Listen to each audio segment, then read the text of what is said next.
Hello friends, welcome back or welcome to my channel if you've never been here before. My name is Bree and today we're doing my October reading wrap up. Let's get into it. Okay, honestly, October was a way slower month for me personally than is usual with books. Like I only finished 13 books in total and literally only one of those was a physical book. It has just been a psychotic month. My brother had a baby. I had a lot of things come up at work. I was traveling. It was just crazy. I did not get as many audiobooks in as I normally would, and I feel like that really impacted my reading. And so overall, it was just a crazy month. Also, I did not have the best reads, I feel like. I still had 4 5-star reads and 4 really, really good 5-star reads, but the quality just wasn't there like it normally is for me, I feel like. So we'll start at the bottom and we'll go to the best of the best like we always do. So the worst book I read this month, which I feel really harsh saying, but something's got to go at the bottom, was Sinner's Atone. This was 2 stars for me.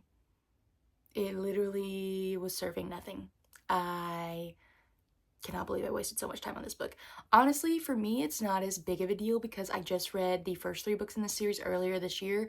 And so, I've only been waiting a couple months, but some people have been waiting 3 years for this book, and for it to come out and literally do nothing for anything was so frustrating.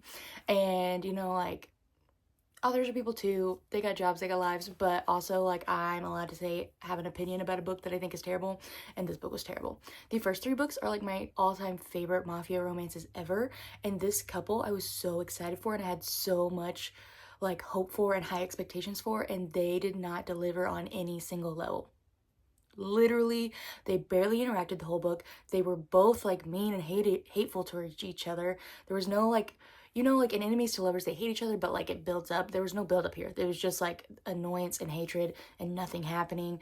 Also, we were reliving scenes from the first 3 books through their point of view, which would be fine if it was leading towards a point or establishing their relationship behind the scenes, but it wasn't doing that either. So it was just a waste of 300 pages. I was so bored. The couple wasn't giving. Everything about this I hated. It's a no for me. Then I had a few 3-star reads. The first one that I read this month was The Jasad Crown. I read the first book a couple years ago and I gave it 4 stars. I really, really liked it. This just didn't live up to that for me. There were so many characters and point of views introduced in this that I was getting a little lost in the plot. I didn't really like the way the relationship was advancing, and the ending was just kind of meh to me. There were still some fantasy elements that I liked that were well executed here, but overall it was just a big miss for me. But it was still solid, and that's why it got a 3 instead of less. But yeah, it just was not my favorite. Then we had Soul Searching by Lila Sage, which was one of my most anticipated reads of the year, in total.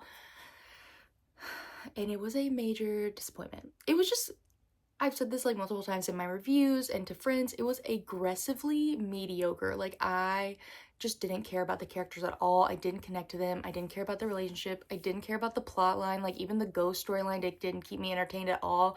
And yeah, when it finished, I was just oh, it's done. So I didn't hate it by any means, and Lila Sage is a great writer. It just, yeah, it fell so flat for me in so many ways. But I really liked Clark, the twin sister, and so I'm still gonna read her book to see if it is better for me since I liked and connected with her more. The next book I read was Fearless by Lauren Roberts, the final main book in the Powerless trilogy, which has not been my favorite series. I am not someone who loves it as much as all my friends do. So the first book I gave 3.5, and then Reckless I gave 3, and then this one was a very soft 3, and literally it's only a 3-star because Kai Hazard. He is a 5-star book boyfriend stuck in a 3-star series, and he deserves better because this book was just not it for me.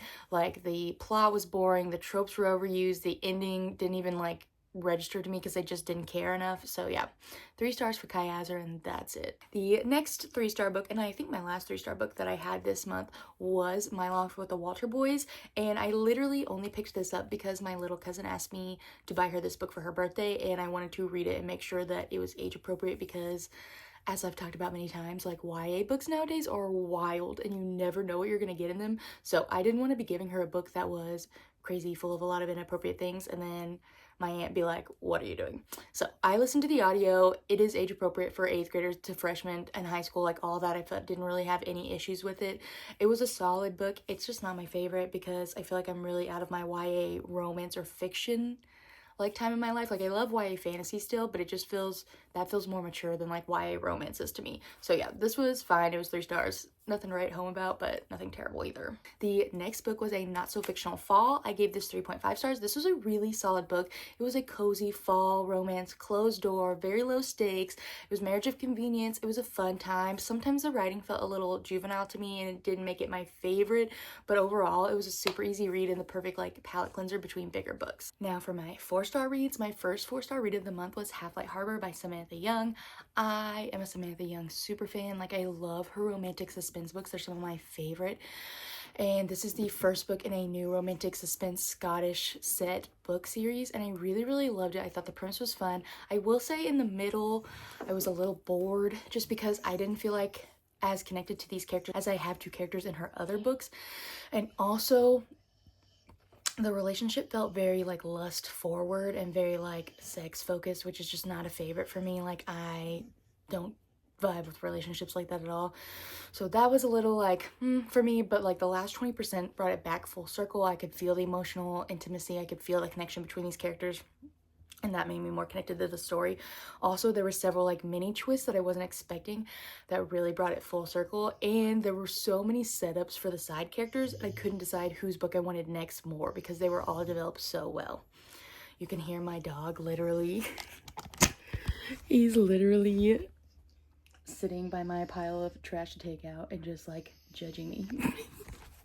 Anywho, the next 4-star read of the month that I had was Mate by Ali Hazelwood. I really enjoyed this. Ali Hazelwood is a bit of a hit or miss author for me. Like I loved The Love Hypothesis and I liked Love Theoretically, and I've liked a lot of her like novellas more than her main books, but like the rest of her books I've really hated, like 2 or 3 stars barely. But this book I really enjoyed. I feel like I liked the characters of this one more, but I liked the plot of Bride more, and so if we could just like combine those, it would have been 5-star read. But I will say I love the characters. I loved Cohen and Serena. I thought they were so fun. The cult plot just wasn't giving to me. Like I needed more from it to be fully invested, but the audio was fantastic. I love these characters. It was a really fun time.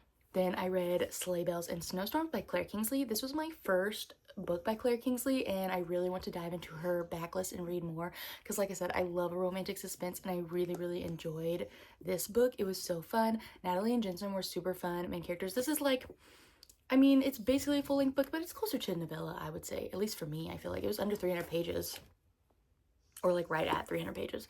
So I guess a full book, but small enough to be a novella if you want to call it that. Anyway, I really liked it. The suspense plot had me on the edge of my seat. It was so much fun and so engaging. The characters were so fun. The side characters were engaging. Just literally everything about it gave what it needed to give. I just wish it was longer because I could have read about these characters forever. Now onto my 5-star reads of the month. Honestly, it's very hard for me to pick a favorite book of the month. I thought that I had hands down figured out what it would be, and then I read like 3 other amazing ones. So the first 5-star was Secret Haven by Catherine Cowles. This is the final book in the Sparrow Falls series. It was my most anticipated book by her ever. I think it's my favorite book by her ever. It's definitely my favorite in the Sparrow Falls series. It delivered on every single aspect of what I needed it to deliver on. The characters were great. The plot was great. The suspense was great. The twists were great. The found family was great. Literally everything about it worked for me. Her best writing ever. And I really think this is my favorite book of the month. The other 3 5-star books that I had were phenomenal, but I think this just edges them out just a little because of what this book meant to me as a whole. Kai and Fallon's story was everything. I loved it so much. I could read this book again and again and never grow tired of it. Also, this is the Bloomsbury edition with the foiling and the edges, and it's just gorgeous, and I'm just so happy she got traditionally published because more people need to read her. She's that good. My next 5-star read of the month was Every Spiral of Fate. This is the 4th book in the This Woven Kingdom series. I honestly thought this was the last book. It's not. It ends in a killer cliffhanger. Was not expecting that, but it doesn't matter because I loved it so much. I love her writing style so much. It is so lyrical and immersive and engaging and just flows so well. It's very beautiful and just like draws you in. Her ability to slowly develop characters across whole books really makes it feel like you are learning and growing with these characters and makes you feel so connected to them. I love Cyrus. Like, this man is the definition of yearning. I would die for him. Like, seriously, I cannot explain how much I love this man. Everything about him works for me. Eliza's character development really like hit the roof in this book. Like, I loved seeing her come into her own and become the leader she's supposed to be. Hassan, my king, he can do no wrong. I love him so much. One of my favorite side characters of all time. Cameron, homeboy needs to take a lap, touch some grass, because I like him, but this book, if he did not let my man Cyrus take a breather, I was going to lay Cameron out. Like, seriously, he needed to calm down. I couldn't handle it. Get over it. She's not gonna pick you, bro. It is what it is. However, Huda and Cameron would have the most fantastic enemies to lovers arc, and that is what I want so bad. Their chemistry and their tension is just, you can sink your teeth into it. It is that good. I want them to get together. I have so many high hopes for book 5 because this cliffhanger opened the world wide up. So many things could happen. I cannot wait to get more of this. The next 5-star book that I had was Good Spirits by B.K. Borson. Just like Ali Hazelwood, B.K. Borson has been a bit hit or miss for me. Her Love Light Farm series, Love Light Farms was a 3-star for me. It was okay. In the Weeds, 5 stars. Phenomenal. Loved it. The next 2 books, not for me. I think I gave them 2 and 3 stars respectively. I just didn't love them. Then I read First Time Caller on audio. It was phenomenal. One of my top books of the year. So good. I loved everything about it. So I went into this with like medium expectations. Blew it out of the water. This is probably my favorite holiday romance book of all time now. I absolutely loved it. I loved the way that they loved each other. I loved the way that their relationship developed and grew. I loved the fantasy and magical realism elements. I love the Christmas spirit. Just so many things about this worked for me. I love the themes of family and becoming who you are and sacrificing and all different things. It was just a beautiful story. The audio was fantastic. The ending was perfect. I have no notes for this book. It was that good. And my final 5-star read of the month was Ravenminder by Lindsay Cummings. I have been raving about this book everywhere that I can. It was so freaking good. If you love romantasy books, you need to pick this up ASAP. I want to make this the next big book on Book Talk because it deserves to be there. It is so good. The plot and the world building is so unique and is done so well. The way she crafted this magic system and this world and these tensions is just phenomenal. I love both the love interests. I've said this a couple different times, so people are probably tired of this like comparison, but the reason the Vampire Diaries works as a love triangle is because you love both brothers and both brothers love each other and they work together and all these things even when they hate each other. And I feel like this book really captured that. Like, the 2 love interests are twin brothers and they have had a falling out and there's a lot of tension, but you can tell they still care about each other even though they hate each other. And they were both developed so well that I literally loved both of them. Like, I couldn't pick which was a favorite.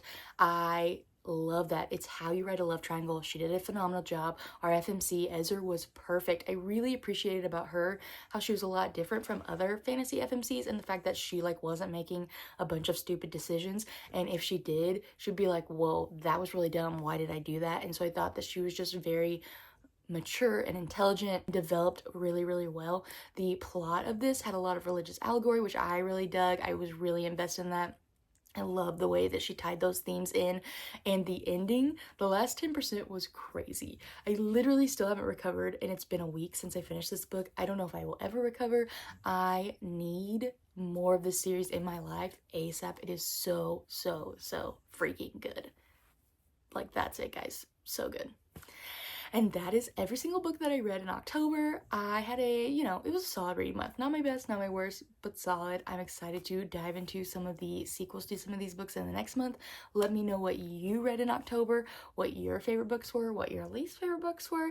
Don't forget to like, comment, and subscribe, and I will see you guys soon.